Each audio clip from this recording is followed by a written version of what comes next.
Good for you. Hello there, and welcome to Brosé. Just a couple of bros drinking rosé and talking fitness.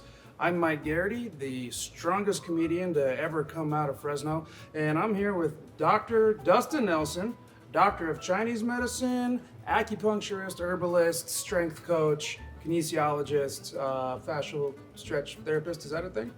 I guess so. Can you do that? Sure. Well, there you go. We're here to help you sift through the BS that is the fitness industry. There's a lot of bro science out there, folks, and we're going to try to get rid of the bro and put the word good in front of the word science. That is a pretty good intro line, right? I just came up with that. Sure, yeah, why not? All right, let's get started, shall we? Pretty good. We start every show with a segment called Q&A, where we collect questions from the intranet, from clients, from you, the viewers, and then we go through them together and we find out what's what. Sound good? Yeah, Ready to do the thing that we do? I'm ready. All right, first What do we question. Does boiling raw ginger root to make tea really help you when you have the cold and flu? Yeah, it might. I do this and I feel like it helps. Yeah. Well, a couple things will help about that. For if there's any inflammation in the throat, the warming often for those types of colds and flus, just the act of drinking warm beverage will help. That's the whole hot tea thing. But yeah, there are medicinal qualities to ginger.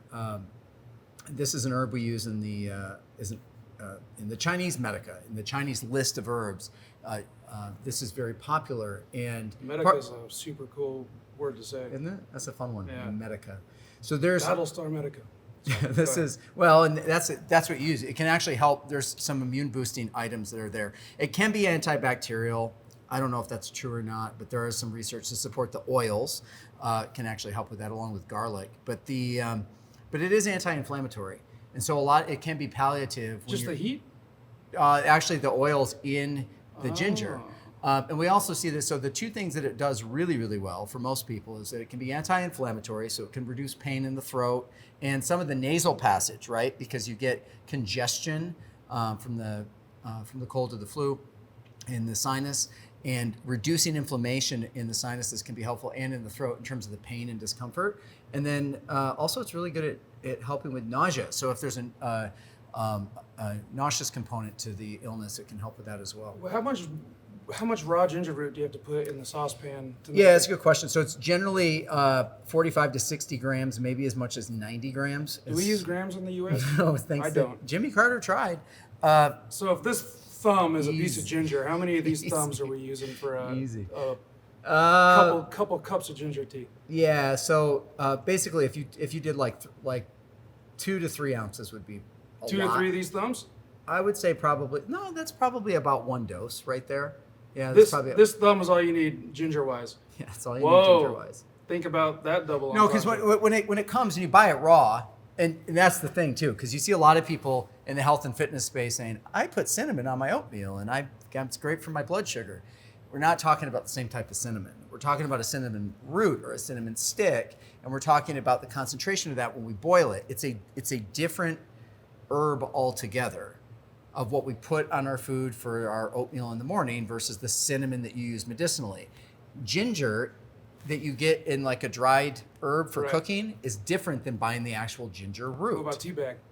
Ginger tea bag. Same. Now the ginger Same as the one that doesn't work, or same as the one that does? it's kind of in the middle. So a powdered ginger is not going to work as well as a ginger tea bag, but because a lot of those ginger tea bags will actually put in some like real ginger. But if you want the cheapest and most effective way to use ginger, you take, like you said, like about an ounce, about a thumb's worth, and you boil that, and then about 6-8 ounces of water, and you drink that, and that can be very beneficial for nausea and also anti-inflammatory. Now here's the thing though, if you want to cook 5 batches at once and cook them down, you could do that as well. And but in general, yeah, about one thumb of ginger, just snap it off the thing and cook it in oil, and there you go. There you go. That's something all of our grandmas got right. Yeah, did your Yeah. grandma do that? Yeah, Good for yeah, her. that's a grandma thing, right? I feel like that, and also a thing that my grandma got right was if you don't work, you don't eat. Next question. Why is Peloton not great for fat loss? The bike? Why is the You Peloton say it in a bike? very fancy way. I know. Well, it just seemed like a very pointed Pel- question. Peloton. Peloton or Peloton? No. I think. Do you revere it? I mean, that's. No, I just felt like I was getting to the bottom of something here. So that was my. Why is it not good for fat loss? my Who said it sleuth. wasn't? Well, Dustin, some of the exercise programs that I have seen you write Yeah. have the phrases exercise bike or cycling is not the best option for fat loss out of the options that you provided. Oh, okay. Yeah. Okay. So you're clarifying for when I say to somebody, hey, on the hierarchy of what we want to use for fat loss, that the bike Right. might not be. Right. So Peloton here's what Peloton's great for. Let's talk about that. Peloton's great for knocking down barriers to entry where somebody can walk into their living room, connect with a community of people that would otherwise motivate or inspire them to create some level of consistency and habit and do something that's cardiovascularly taxing. That's awesome. That's a great way to do caloric expenditure and being part of a fun and motivating group from the comforts of your living room. That's awesome. Barrier to entry on that, kind of a higher price point, but it is great. What you're asking me is why I don't do that. And what I'm doing that is if somebody comes to me to write a program, I'm not going to tell them to go ride a Peloton that might cost them a couple of grand and do that. They're going to do that on their own. What I'm doing is showing them how they can be the most effective in the shortest period of time. Right. And in doing that, there's other instruments and things that we might use. Being sprinting, going out on the track and sprinting, using strongman or modified strongman techniques where you're lifting with resistance and moving weight in directions. So why is an exercise bike not as effective as those? Because you're actually moving in time and space. So they're more demanding. So if you think about the difference, you follow me on this. You ready? Have you ever done a lat pull down? Yeah. Is it a similar motion to a chin up? Yeah. Which one's harder? Chin up. So when you look at these, there are ways to look at something and say, hey, there's nothing wrong with a lat pull down. It's pretty good. But a chin up is going to tax It's you in a better. different way. It's not that it's even better. They're tools. And we use them for different things. What I would use Peloton for is to say, hey, an hour or 2 hours a week for you to get some level of dense cardio on a bike that you're enjoying, that's awesome. But if I can get you to do exercises that are more taxing, that have a higher intensity and more density and create more of that, elicit more of that response to metabolically to drop body fat faster, then I'm going to do that. And that's the advantage of working with somebody in a one-on-one space. Yeah. And the advantage of working with me is if I'm your coach, I say Peloton's basically a robot and I don't trust robots. Next question. Functional strength training. Yeah. Is that good? Is it bad? Is it good for some things? Also, what the hell is it? Yeah, that's the question. Functional strength's great, but everything's functional. So tell me if this is functional strength training. Yeah. Like I'm super worried that I'm gonna have to at some point jump from one building to the other and just barely make it. Yeah. So should I be putting a weighted vest on and diving chest first into a weight bench to simulate? Yeah. Is that functional training? I think we're gonna really help some people with answering this question. So let me break this down. You asked a couple of questions there, believe it or not. All right. One question is, what is functional strength? Well, Yes. what is it good? Everything's functional, and yes, it's good. Now, the argument in the industry would be like, oh, I don't waste time with bicep curls. That's a single joint movement. Do you do this motion at any point in your life? What are you trying to say? I'm just saying that, like, the general idea of the yahoos out there, and that's judgy. I'm sorry, I shouldn't say that. If someone's purview is to say that I wear shoes that have, gloves on them, or I only do movements that allow me to move in this space because that's functional, and you'll see people do this, and they'll say, there's no point in training any other way. Everything's functional. A biceps curl is functional. A tricep extension is functional. Everything's functional. Now, there are also differences between things that require strength to complete, exercises that require strength to complete, or feats of strength, and exercises that improve our ability to be strong, that train our strength. All right. And so when you look at things like, I'm going to put a weighted vest on and jump, is that making you jump stronger? No. a deadlift, a squat, things that train hip drive, those things would make you jump, your ability to jump higher and farther progress. They would make them better. Okay, so- Jumping with a vest on is probably not going to do So that. okay, so it's like CrossFit. Lift weights differently, and you'll get better at CrossFit. Correct. Do CrossFit, you're not going to get better at CrossFit. You will get better at the conditioning aspects of Oh CrossFit. yeah, It so will that was not going to make be you my stronger. question. Yeah. So if putting on a weighted vest and jumping doesn't help you With your vertical? jump better, Yeah. what does it help you do? It's more taxing, so it could be more calorically loading. It could be more calorically dense. And this is the thing where, look, go back to here's the things that work best are the things that we've done longest. So things like the deadlifting, the pressing, the overhead, all those big bang movements work really, really well. A new weighted vest is probably going to have a more specific niche. Now, if you go out for like a ruck run and you're loading it, what you're doing is you're saying, I'm going to increase the amount of calories I expend. And so as long as that's all you're looking for, those things can be great, but they also cost a lot of money to get into those things. All right. Maybe the juice isn't worth it. Do what I do, chop a tree down.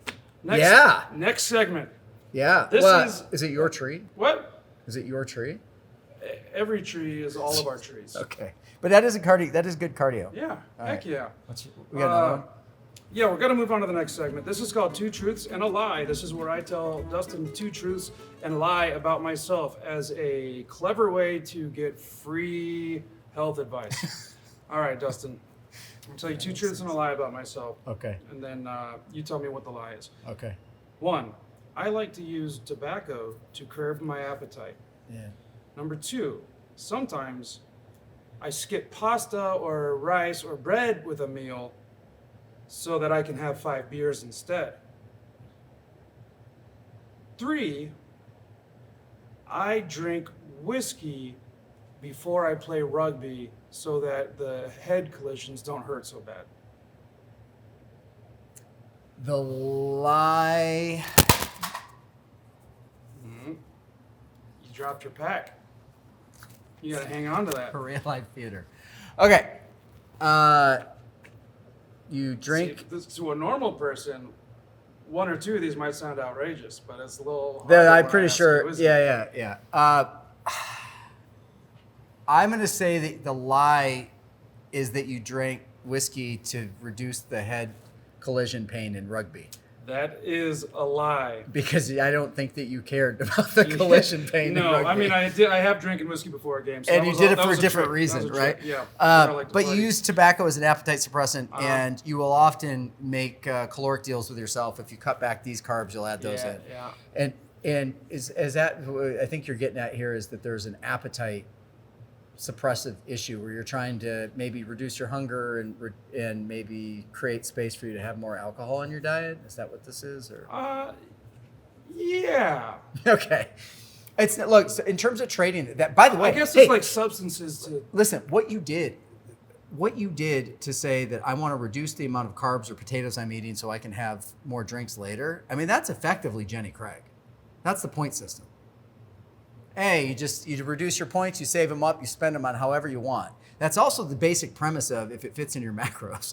I mean, like, hey, eat all this stuff that's down here, save So it I'm up. a genius, is what you're saying. I didn't use the G word, but that's not uncommon. And that's usually something that people will do to kind of get themselves into that fitness bit. What we realize is that people can still make progress while they're doing that up until a certain point. And that's generally until they get into that upper echelon of where they are with their health and fitness. What about like tobacco is clearly an appetite suppressant, but is that Is the juice worth the aside from squeeze? cancer? Is it bad? Yeah. There's benefits in terms of it being an appetite suppressant or an analgesic and these types of things. There's benefits to it. Not something we're going to advocate because much like drinking alcohol after you work out, the cons far outweigh the pros. So, but there's nothing wrong with trying to create space in your life for things that you enjoy. And I think the bigger thing here is, Mike, is that what we want to take away from this is that when it comes to trying to make changes to our health and fitness, it comes through habits. And it comes through identifying why we're doing something. So if I'm doing that to escape, if I'm doing that as a sensory deal, if I'm doing that because it makes me feel better in the moment, and trying to replace that habit with something else So if the issue that you're dealing with is you feel the compulsion to eat, can I make a recommendation? Yeah. To drop the appetite? Go stick your face in a cold sink full of water with ice and cold, like cold plunge your face for 20, 30 seconds when you feel that compulsion to eat. And it will often create that mammalian reflex where it actually calms you. And if what you're doing is reacting in terms of hunger to a stress stimulus, the hunger will go away. So that would be a better, and then if what you want to do later is say, hey, I ate back fewer calories and I had some cocktails later, nothing wrong with that. But you just don't want to have to, you don't want to be the victim of a compulsion in that sense. If it's stress, just go stick your face in ice cold water for 20, 30 seconds. Here's what I have to say about that. Fat chance! Time for the lightning round. This is where I ask Dustin as many questions as possible in the time that we have left. Speed round, ready? Yeah. Healthiest nut. Macadamia. Is it okay to skip warm-ups before lifting weights? No. Okay. No. What's the funniest thing you've ever seen me do? Cry. No, I mean, You said cry. I We're moving on. I did. Can electric shock-induced muscle contractions build muscle? Absolutely not. What? That blows my mind, and that's how you end a show called Brosé. We've been a couple of bros drinking rosé and talking fitness. I'm Mike G here with Dr. D. Thank you so much for joining us, and remember to get your bros spayed and neutered. Also, technically, that would be a robot, the electric thing. So don't trust him.